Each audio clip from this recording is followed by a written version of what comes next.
Baik. Asy-Syafi'i dulu. Asy-Syafi'i lahir di Gaza, Palestina. Waktu kecilnya sudah yatim. Imam Abu Hanifah anak yatim. Imam Malik anak yatim.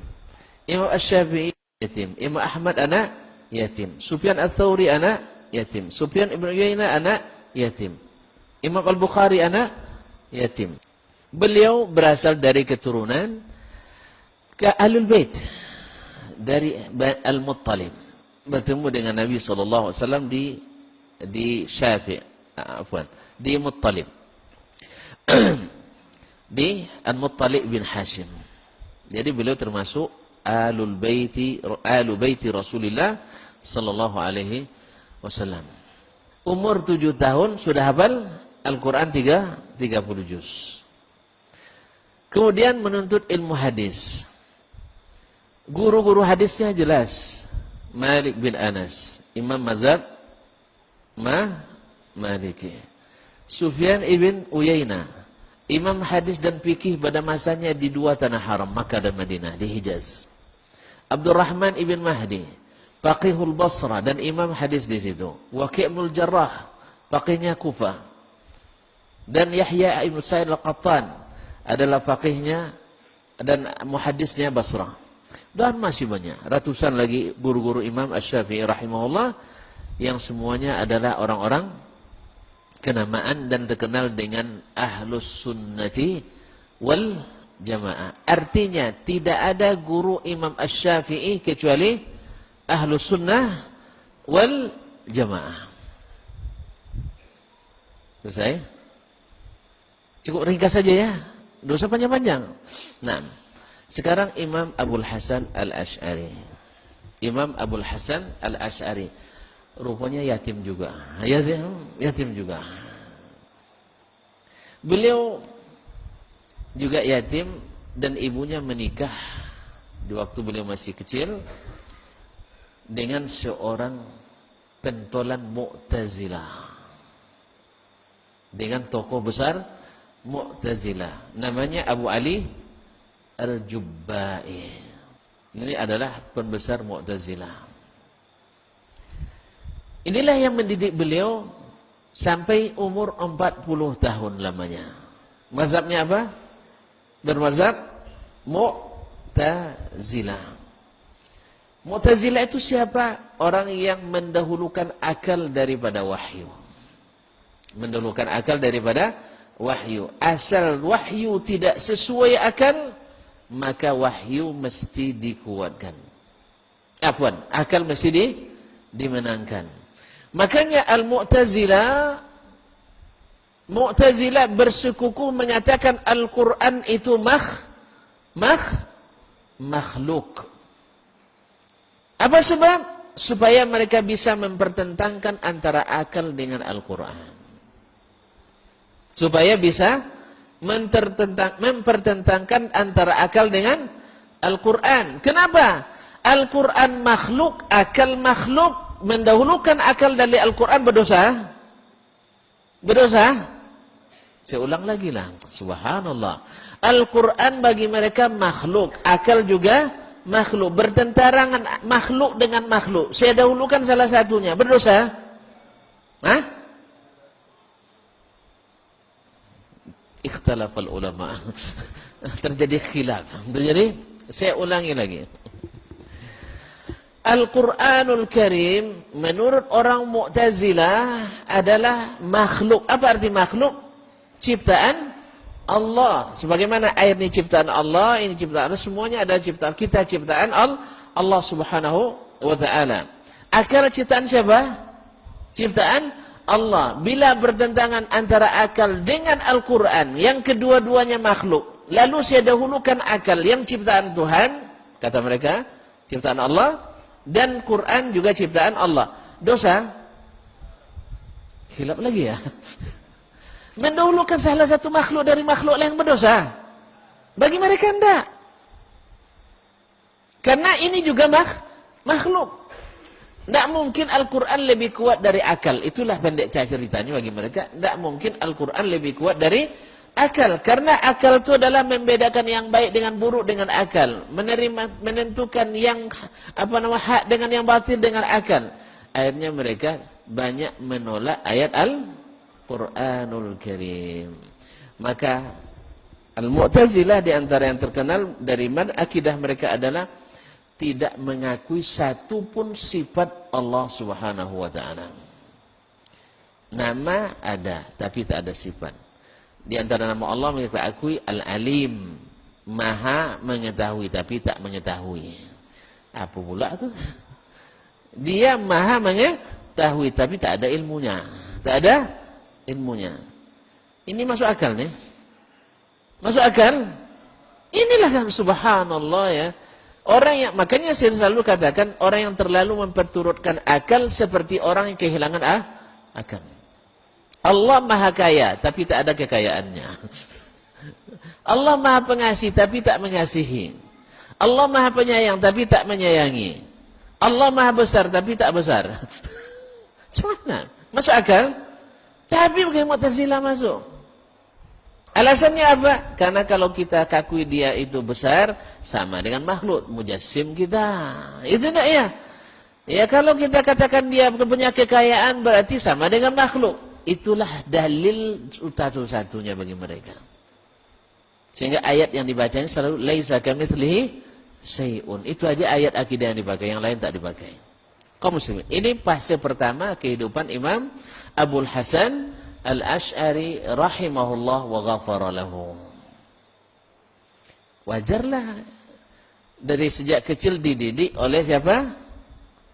Oleh ayah tirinya. Sayang pula sama dia. Sayang pula sama dia sampai umur 40 tahun. Tapi Allah inginkan dia untuk kembali melihat dan membahas. Bertemu pula dengan Muhammad ibn Kullab Al-Mutakallim, seorang ulama ahli kalam. Tahu ilmu kalam? Ilmu kalam tahu? Yang terang jadi kalam baginya. Yang terang jadi kalam. Itulah ilmu kalam itu. Yang dah jelas jadi tak jelas. Yang yakin jadi ragu. Yang teguh jadi bimbang. Itulah ilmu kalam. Nah, bertemu dia dengan Muhammad ibn Kullab Al-Mutakallim. Dari situ keluar dua orang murid yang paling menonjol. Satu Abu Mansur Al-Maturidi. Yang kedua adalah Abul Hasan alaihi ma rahmatullah. Kaum muslimin. Nah, ini fase kedua. Nah, ketika selesai dari mazhab Mu'tazilah, Imam Abul Hasan mengumumkan dia meninggalkan mazhab Mu'tazilah di mimbar Masjid Basrah. Dia mengatakan, saya tinggalkan mazhab Mu'tazilah dan tobat daripadanya. Baik. Nah, setelah itu dia pun mengembangkan ilmu Muhammad ibn Kullab dan banyak pula murid. Mereka waktu itu menganggap inilah mazhab yang paripurna. Yang paripurna karena menjembatani antara Mu'tazilah dengan Ahlus Sunnah. Pertengahan antara Al-Mu'tazilah dengan Ahlus Sunnah. Ilmu akalnya masuk, ilmu nakalnya masuk. Ini menurut mereka. Sampai akhirnya Imam Abul Hasan Al-Asy'ari bertemu dengan murid-muridnya Imam Ahmad bin Hanbal, Imam mazhab Hambali. Disitulah akhirnya Imam Abul Hasan belajar ilmu hadis. Ilmu hadis. Yaitu bagaimana mazhabnya Ahlul Hadis memahami agama ini, baik akidah maupun ibadah atau fikih. Dalam fase inilah di akhir-akhir hayatnya beliau kembali ke mazhab as-salafus salih, yaitu dengan mengakui semua sifat yang Allah sebutkan dalam Al-Quran dan disebutkan oleh Nabi SAW hadisnya, sesuai dengan kelayakan dan kepantasan yang Allah miliki serta kesempurnaannya, tanpa menyerupakannya dengan makhluk dan tanpa memvisualisasikannya, karena Allah berbicara tentang dirinya dengan bahasa Arab yang mubin, bukan bahasa teka-teki silang. Bukan bahasa teka-teki silang. Bahasa Arab itu bilisanin Arabiyyin mubin. Nah, sekarang kembali ke antara Imam Abul Hasan Al-Asy'ari dengan Imam Asy-Syafi'i. Mana yang lebih terang sejarahnya? Imam Asy-Syafi'i atau Imam Abul Hasan Al-Asy'ari? Imam Asy-Syafi'i dari awal bersih sampai akhir. Sedangkan Imam Abul Hasan Al-Asy'ari pernah berkontaminasi dengan pemikiran. Menurut tuan-tuan, susah tidak membersih yang sudah terkontaminasi? Susah atau sulit? Dua-duanya. Susah dan sulit. Sama dengan kita mengaji ini, yang belum pernah ngaji sama sekali, dapat Al-Quran dan hadis, alhamdulillah. Dapat Al-Quran dan hadis, amanna bima anzalallah. Ya kan, kami beriman dengan apa yang Allah turunkan. Amanna bi Rasulillah, beriman kepada apa yang Rasulullah ini kan. Mereka beriman. Tapi kalau sudah ada masuk virus sebelumnya, akhirnya yang terjadi apa? Sulit masuknya. Itulah yang saya maksudkan. Jadi subuhat lebih duluan masuk daripada ayat-ayat. Subuhat lebih masuk duluan daripada ayat-ayat. Sehingga walaupun sudah terang, tetap kambing walaupun terbang. Tetap kambing walaupun terbang. Tentu Anda pernah dengar kisah kambing terbang kan? Sudah. Kambing terbang tidak pernah dengar. Ini bukan dongeng, ini cerita nyata ini. Cerita nyata. Ada dua orang berjalan di padang pasir masa jahiliyah dahulu. Dari kejauhan terlihat benda hitam. Dari jauh. Akhirnya yang satu bilang itu adalah gagak. Yang satu bilang itu kambing. Itulah teka-teki ini. Kambing, gagak. Kambing, gagak. Kambing, gagak, bertengkar mereka. Seketika mau sampai ke tempat itu, terbang itu. Barang tadi.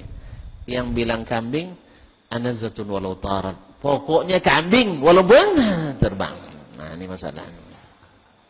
Pokoknya tetap kambing walaupun terbang. Pasalnya apa? Sudah membuat keputusan hukum sebelum punya gambaran yang jelas.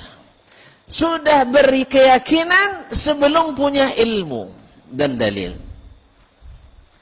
Dan masalahnya imannya bukan pada Al-Quran dan hadis, bukan pada firman Allah dan sabda Rasulullah, tapi pada perkataan si anu dan si ana, si fulan dan fulana. Ya kan? Si ani dan si ana. Nah, kaum muslimin dan muslimat dirahmati Allah Subhanahu wa taala. Akhirnya ketika saya tanyakan, nah sekarang sudah jelaskan, Syafi'i failnya bersih. Imam Abul Hasan Al-Asy'ari failnya pernah terkontaminasi.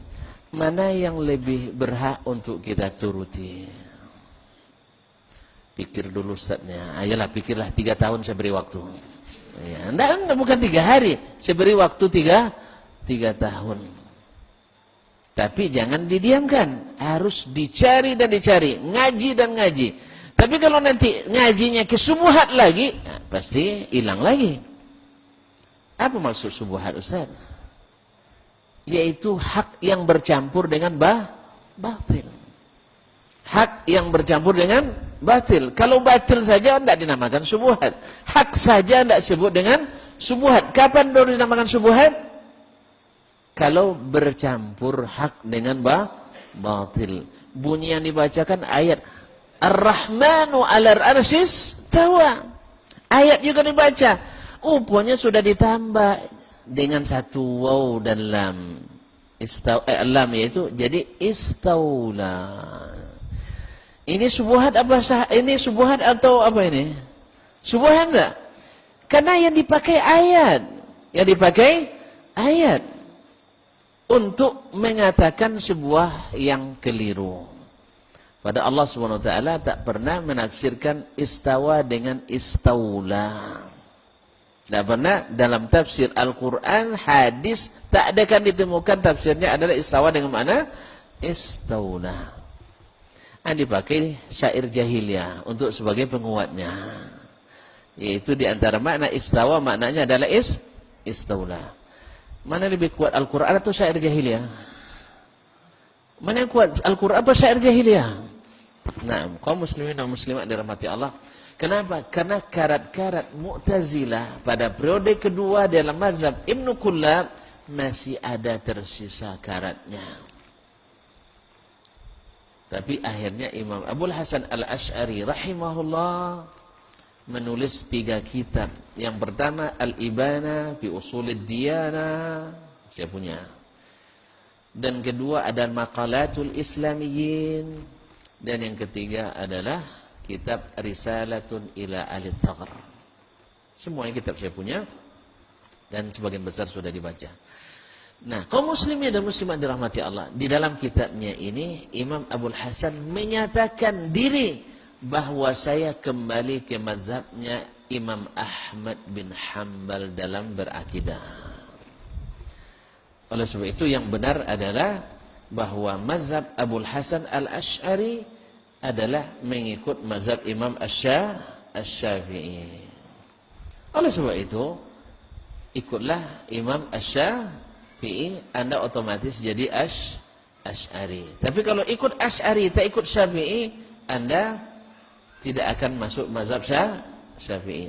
Mana yang lebih hebat? Asy-Syafi'i atau Asy'ari? Asy-Syafi'i. Nah, tinggalkan dia, Allah ganti yang lebih baik.